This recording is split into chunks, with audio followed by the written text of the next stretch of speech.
I finished 200 books in 2024, and here are all of my 5-star reads. I give 5 stars because there is a combination of things that are present in a book for me. It's a book that I would not change a single word in. It's got characters that feel real, accessible, vulnerable, and relatable. And there is some point, or at least multiple points in the story that have evoked some level of emotion out of me. And even though I'm just starting to get into the habit of rereading my favorite books, 5 stars are ones that I can absolutely see myself cracking open again.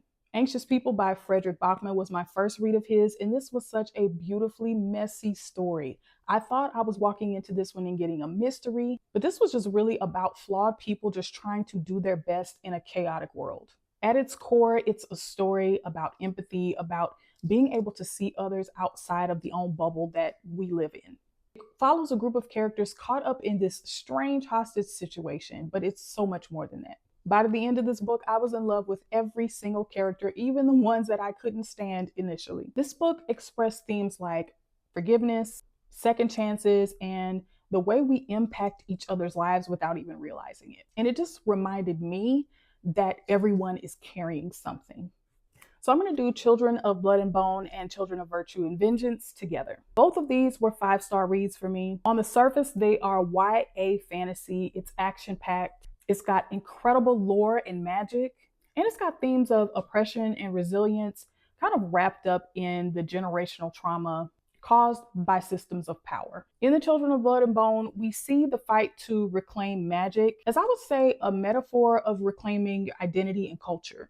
And in Children of Virtue and Vengeance, we find our characters grappling with the cost of revolution.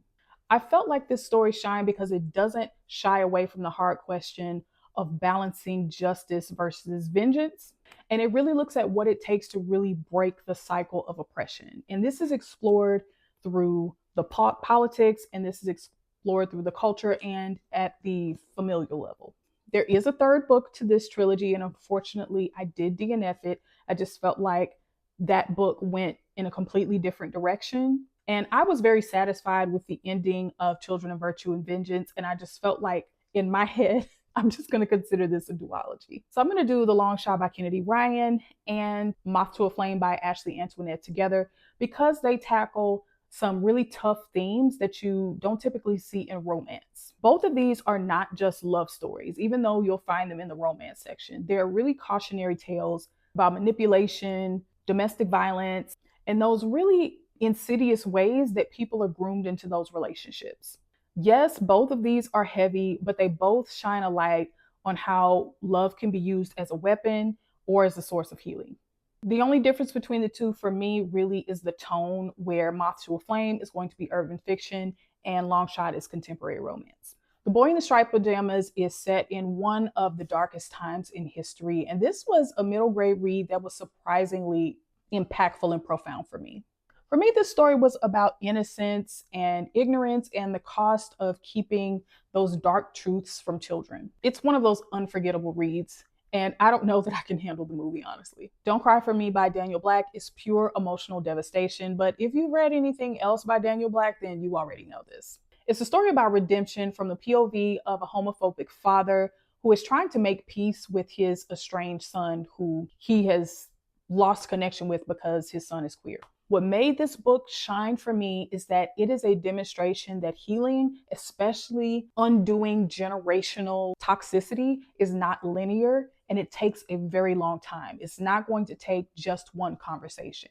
It really showed the path to understanding someone else's pain, who they are as a person, and that effort and humility that it takes. And Every Morning the Way Home Gets Longer and Longer by Frederick Bachman was another powerful read, just under 100 pages. It's a story about dementia, memory, and just fighting to reclaim a piece of yourself that's slipping through your fingers. If you've ever loved someone with dementia or loved someone who is supporting someone with dementia, this book is going to hit home in every way. I did not expect to fall so hard for A Long Way to a Small, Angry Planet. It's about a motley crew of characters, both human and alien species, that are navigating some kind of interstellar conflict. And of course, they've got their own personal baggage. What I loved most about this book is that it explored the biases between these species and the communication barriers. between those different races and cultures. And to me, that draws upon real world experience. To me, I walked away from this thinking this story at its core was about connection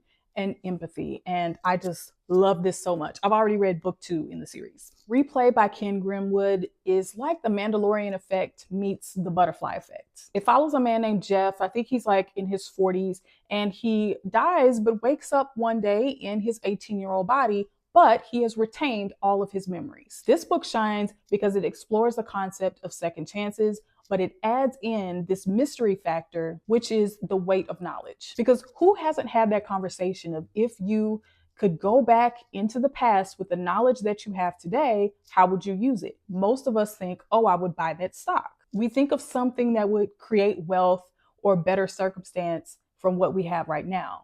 But are you thinking about the people and the memories that you would be leaving behind that would no longer exist in that second chance? I cannot tell you how many amazing conversations that I have had, especially with my husband, when we both listened to this book. It is phenomenal. Only for the Week made me lose sleep. I read this in one sitting overnight, and I knew I made a mistake when I realized the sun was coming up. But this was so good, I could not put it down. Now, I'm not really a heavy romance reader, and I'm not really into the book boyfriend thing, but I just love how this character was loved. But here's the thing, I felt like this story was much more than its romance plotline. What really stuck with me is our main character learning how to take risks, learning how to be vulnerable, and learning how to find her voice and stand up for herself. I felt like this was a really good balance of love, a little bit of spice, some lighthearted banter, and some really good emotional growth. I actually could have taken an extra 100 pages of this book. Really loved it.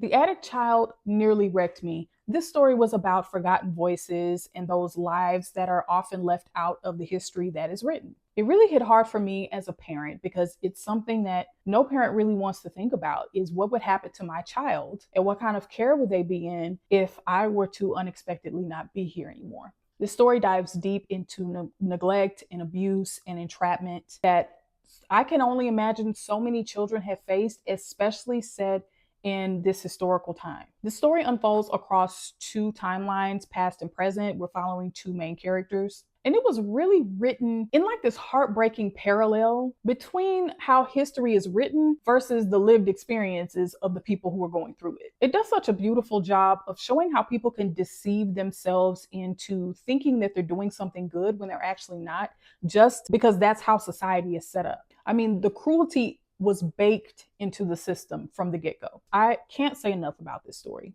Now let's talk about this mind effer, The Last House on Needless Street. If you've ever read any of Catriona Ward's books, this is my third, then you'll know you'll spend a large amount of time of her story being completely confused, and this is no exception. But I personally thought that this book was a masterclass in psychological horror. And I don't even want to tell you the themes present because it's going to spoil it for you. I can just say that if you are an audiobook listener, you'll want to make sure that you are fully focused on this story. I like to multitask when I listen to audiobooks, and I couldn't do that because I found myself easily lost and I would lose the thread as soon as I thought I was getting some solid grounding. I had to get the physical copy and fully focus. And I want to emphasize that because even missing tiny details could compromise how the ending lands for you. And I just wanted to gut punch you like it gut punched me. So this is great. I loved it. But be prepared for a very twisty and downright confusing narrative. But you've got to trust the process. It will all make sense in the end. And real quick, I've got a few honorable mentions here. So Larry McMurtry's Lonesome Dove, this Western classic, loving this, was not on my bingo card. This one was a 4.75 for me, a nearly perfect book. I just loved one specific character, which was Gus. I liked everyone else, which doesn't take away that this is an amazing book that I would absolutely reread. And FYI, the audiobook is phenomenal. The entire Infected series by Scott Sigler was freaking fantastic. It's just a bright burst of energy. It's gross, it's fast-paced, it's engaging, and it's an amazing first contact, pandemic, society falling apart story. Must read, absolutely. I think I gave Horror Movie a 5 stars. I'm gonna have to go back and look. I still think about this book over and over again. But if you like horror mixed in with media, like movie production, this is gonna be right up your alley. And lastly, The September House. I originally rated this one 5 stars, really because I loved two of the characters, but this story shined with the characters. Maybe the plot, not so much. And again, if you're into the audiobooks, the narrator really brings those characters to life. So I hope that you've enjoyed my 5 stars. Let me know if any of these made your list. And I would love to know what your top 3 reads were in the comments, because I might pick up a few new favorites just off of what you read. So happy reading, and I'll see you in the next video.